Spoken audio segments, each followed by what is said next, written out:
श्रीमद् भगवद गीता अध्याय 12 भक्ति योग।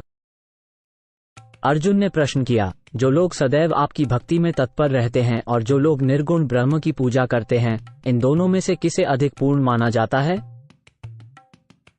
श्री भगवान ने कहा, जो लोग अपने मन को मेरे साकार रूप में स्थिर करते हैं और अत्यंत श्रद्धा और वैष्णव विश्वास के साथ मेरी पूजा में लगे रहते हैं, उन्हें मैं परम सिद्ध मानता हूँ। जो लोग संपूर्ण रूप से अप्रकट की पूजा करते हैं, जो इंद्रियों की अनुभूति से परे है, सर्वव्यापी है, अकल्पनीय है, अपरिवर्तनीय है, अचल और स्थिर है, पूर्ण सत्य की निराकार अवधारणा, विभिन्न इंद्रियों को नियंत्रित करके और सभी के प्रति समान भाव रखकर, ऐसे व्यक्ति जो लोक मंगल में लगे रहते हैं, वे अंततः मुझे प्राप्त होते हैं। जिन लोगों का मन परमात्मा के अव्यक्त निराकार स्वरूप के प्रति आसक्त है, उनके लिए प्रगति करना बहुत कष्टप्रद है। देहधारियों के लिए उस क्षेत्र में प्रगति करना हमेशा कठिन होता है। जो अपना संपूर्ण कर्म मेरे समर्पण में मुझे अर्पित कर अनन्य भाव से मेरी भक्ति करते हैं, भक्तिभाव में तल्लीन रहते हुए और सदैव मेरे ध्यान को मन में धारण करते हुए मेरे चिंतन में लीन रहते हैं, हे पृथा के पुत्र, उनके लिए मैं जन्म मृत्यु के चक्र से मुक्त करने वाला, शीघ्रता से उद्धार करने वाला हूँ। अपना चित्त मुझ परमेश्वर पर लगाओ और अपनी पूरी बुद्धि मुझ में निवेश करो। इस तरह तुम बिना किसी संदेह के हमेशा मेरे साथ रहोगे। हे अर्जुन, हे धनंजय, यदि तुम अपने चित्त को विचलित हुए बिना मुझ पर केंद्रित नहीं रख सकते, तो भक्तियोग के नियमों का पालन करो। इस प्रकार तुम मुझे प्राप्त करने की इच्छा उत्पन्न करो। यदि तुम भक्ति योग के नियमों और विधियों का पालन नहीं कर सकते, तो कम से कम मेरे लिए कर्म करो, क्योंकि मेरे लिए कर्म करने से तुम पूर्णता सिद्धि प्राप्त करोगे। यदि तुम मेरे इस भावनामृत में कर्म करने में असमर्थ हो, तो तुम अपने कर्म के सभी फलों का त्याग करके कर्म करो और आत्मस्थित होने का प्रयास करो।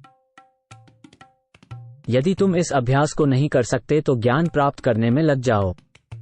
लेकिन ज्ञान से भी श्रेष्ठ ध्यान है और ध्यान से श्रेष्ठ है कर्मों के फलों का त्याग, क्योंकि ऐसे त्याग से ही मनुष्य को मन की शांति मिल सकती है। जो किसी से ईर्ष्या नहीं करता, परंतु सभी जीवों के प्रति मैत्री भाव रखता है, अपने को स्वामी नहीं मानता और मिथ्या अहंकार से मुक्त है, जो सुख और दुख में समान भाव रखता है, क्षमाशील है, सदैव संतुष्ट रहता है, आत्मसंयमी है और दृढ़ निश्चय के साथ मेरे प्रति समर्पित है, जिसका मन और बुद्धि सदा मुझ पर केंद्रित रहते हैं, ऐसा मेरा भक्त मुझे बहुत प्रिय होता है। जो किसी को दुख नहीं देता, जिसको खुद कभी भी परेशानी में डाला नहीं जा सकता और जो खुशी और दुख, भय और चिंता में संतुलित रहता है, वही मुझे सबसे ज्यादा पसंद है। मेरा भक्त जो सामान्य काम काजों पर निर्भर नहीं है, जो पवित्र है, समर्थ है, चिंता रहित है, सभी दुखों से मुक्त है और किसी नतीजे के लिए प्रयत्नशील नहीं है, वो मुझे बेहद प्रिय है।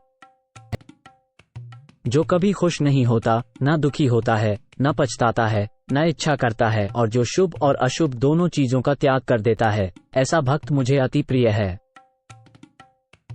जो व्यक्ति मित्रों और शत्रुओं के प्रति समान व्यवहार करता है, जो मान अपमान, सर्दी गर्मी, सुख दुख, यश अपयश में संभाव रखता है, जो हमेशा दूषित संगति से मुक्त रहता है, जो हमेशा मौन और किसी भी चीज से संतुष्ट रहता है, जो किसी प्रकार के निवास स्थान की परवाह नहीं करता है, जो ज्ञान में दृढ़ है और जो भक्ति सेवा में लगा हुआ है, ऐसा व्यक्ति मुझे अत्यंत प्रिय है। जो इस भक्ति के अमर मार्ग पर चलते हैं और मुझे ही अपना सर्वोच्च लक्ष्य बनाकर श्रद्धा के साथ पूरी तरह समर्पित रहते हैं, वे भक्त मुझे अति प्रिय हैं।